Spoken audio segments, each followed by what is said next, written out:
మహిళా రిజర్వేషన్ బిల్లును అడ్డుకున్నందుకు DMK, TMC వంటి పార్టీలకు ఆయా రాష్ట్రాల ప్రజలు సరైన గుణపాఠం చెప్పారని ఎంపీ డీకే అన్నా విమర్శించారు. తెలంగాణ కాంగ్రెస్ ప్రభుత్వం ఇచ్చిన 6 గ్యారెంటీలను అమలు చేయడంలో పూర్తిగా విఫలమైందని, ప్రజలను మోసం చేసి అధికారంలోకి వచ్చారని అన్నారు.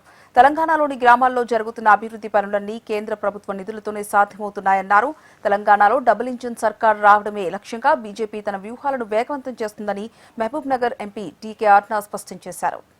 29లోనే అమలయ్యేటటువంటి విధంగా అమెండ్మెంట్ చేస్తూ పెట్టినటువంటి సమావేశాల్లో ఎవరైతే వ్యతిరేకించిండ్రో కాంగ్రెస్ పార్టీ యొక్క మిత్రులుగా ఉన్నటువంటి మమతా బెనర్జీ గారి పార్టీ టీఎంసీ, అదేవిధంగా తమిళనాడు డీఎంకే, ఎన్నికలు జరిగినటువంటి రాష్ట్రాల్లో ప్రజలు చెప్పినటువంటి గుణపాఠాన్ని ముఖ్యంగా మహిళలు వారి ఆక్రోశాన్ని ఎన్నికల్లో చూపించారనేది చాలా స్పష్టంగా మనం ఈరోజు చూడగలుగుతున్నాం.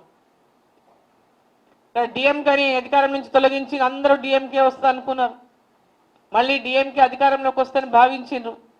అక్కడ డిఎంకేని గద్దెదించినటువంటి విషయాన్ని ఈరోజు మనం ప్రత్యక్షంగా చూస్తూ ఉన్నాం.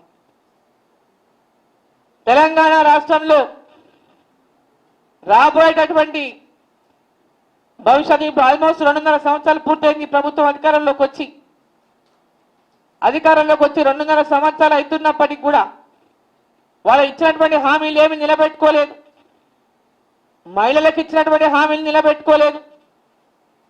18 ఏళ్లు వయసు దాటిన ప్రతి మహిళకు నెలకు 2,500 రూపాయలు ఇస్తానటువంటి ఈనాటి రాష్ట్ర ముఖ్యమంత్రి రేవంత్ రెడ్డి గారు ఎన్నికల ముందు వాళ్ళ 6 గ్యారెంటీల పేర్లో ఇది కూడా ప్రముఖంగా ఏదైతే చెప్పిందో 6 గ్యారెంటీల్లో దీన్ని ఈనాటి దాకా కూడా దాన్ని ఆ యొక్క హామీని నిలబెట్టుకోలేకపోయినారు.